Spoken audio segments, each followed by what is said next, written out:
Good evening. Rail bosses have today apologised to customers after it emerged they've been sold tickets for non-existent train services. A rail watchdog claims thousands of passengers were misled into buying advance tickets over Christmas and New Year for trains which have now been cancelled. The operators say they're looking into why those journeys were advertised in the first place. But as Simon Harris reports, with some of the capital's major stations closed, it's yet another blow for people trying to get home for the festive period. Seasoned and seasonal travellers know the drill. During the Christmas rush, it's best to book ahead to guarantee the cheapest fare and a seat. But according to a rail watchdog, this year some passengers have been taken for a ride. Many trains are being cancelled or diverted because of major engineering projects at key London stations. We found that in many cases passengers were able to book tickets for journeys that just simply weren't going to happen. You know, they picked up the message that it's best to plan your journey well in advance, to book ahead to get the cheaper tickets, and then this happens to them. Rail Delivery Group, the umbrella body representing train companies, issued a statement admitting fares and timetables should have been fixed 12 weeks in advance, adding, "Usually that is the case, but it hasn't happened this Christmas, and we're sorry for the frustration this will have caused some customers."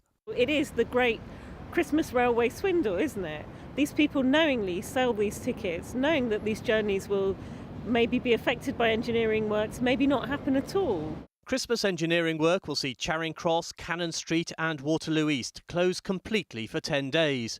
London Bridge and Liverpool Street will be partially closed for the same period, while Paddington will shut for 4 days. The dreaded words rail replacement bus service are bad enough at the best of times. But at Christmas, many rail passengers are struggling with extra cases and bags full of presents. Travel-weary commuters have become used to the prospect of holiday shutdowns, and not just at Christmas. This was Waterloo at the height of summer. From December the 23rd, 32,000 Network Rail engineers will be involved in the next big push to modernise the rail network. This is our biggest Christmas investment programme, but actually is causing less disruption for passengers because most of the work is happening on Christmas Day and Boxing Day, when services don't run anyway. And we can see that picture going into the future as well. So next Christmas will be not as sticky as this Christmas for passengers, I don't think. Passengers will be hoping that's one New Year's resolution which stands the test of time. And Simon is live at London Bridge, one of the worst affected stations. Simon.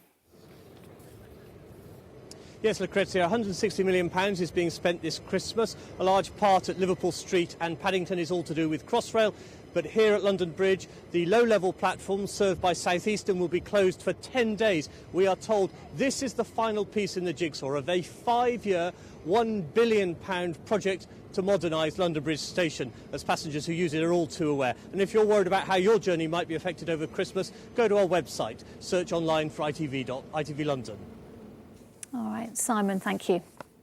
Hello. It was exactly 6 months ago that London woke up to one of the most dreadful scenes in recent memory, the sight of the Grenfell Tower on fire, with dozens of its residents trapped inside. 71 people lost their lives, and today at St Paul's they were remembered at a special multi-faith memorial service. Survivors and relatives of those who died clutched photographs and white roses as they entered the cathedral, where the Dean of St Paul's spoke of the unspeakable tragedy, loss and hurt. It was a moment to reflect and remember not only those who died, but those who survived and those who tried desperately to help. Our correspondent Simon Harris reports from St Paul's. The Grenfell Tower tragedy touched many lives, but none more than these people.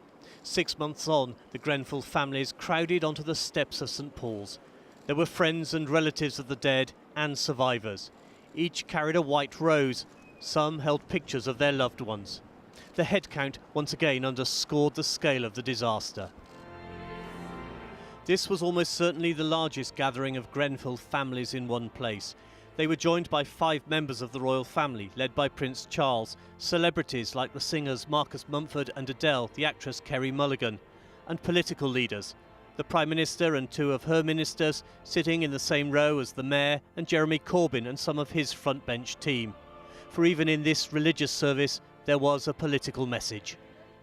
Today we ask why warnings were not heeded, why a community was left feeling neglected, uncared for, not listened to. The Bishop of Kensington spoke about hopes for the public inquiry. And we trust that the truth will bring justice, and that justice will enable true reconciliation. Every time you feel like you cannot go on, you feel so lost and that you're so alone. The multi-faith memorial service reflected the cultural diversity of North Kensington.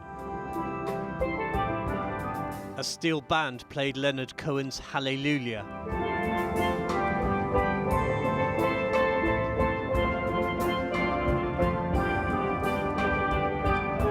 A soundscape of voices brought first-hand accounts of the disaster in the aftermath to the cathedral. The windows broke, things were falling to the floor. I just bought practical stuff that you'd need for hopefully starting over again. They've let us down, this borough. It's let us down. Honest to God. Local school children scattered paper hearts, and Maria Jaffrey, whose elderly father Ali died in the fire, read a poem. I'm in the pure awareness with your heart, with you doing in joy and celebration. It means everything for me because this day I lost everything. I lost my father, I lost my home. This day, 14, I will never forget. I always remember. After the service, the royals stayed behind to talk to some of the families as survivors reflected on what today meant to them. Apart from paying respect to the ones that are no longer there and supporting the families that have lost their loved ones, it means continuously raising awareness of and not forgetting the shame that took place on the 14th of June. This cannot be forgotten, and we have to make sure that this keeps on being remembered continuously. But perhaps the most striking image of the day was the sight of so many people in a single place, every one of them with a personal story of that terrible night 6 months ago. Simon Harris, ITV News, St Paul's Cathedral.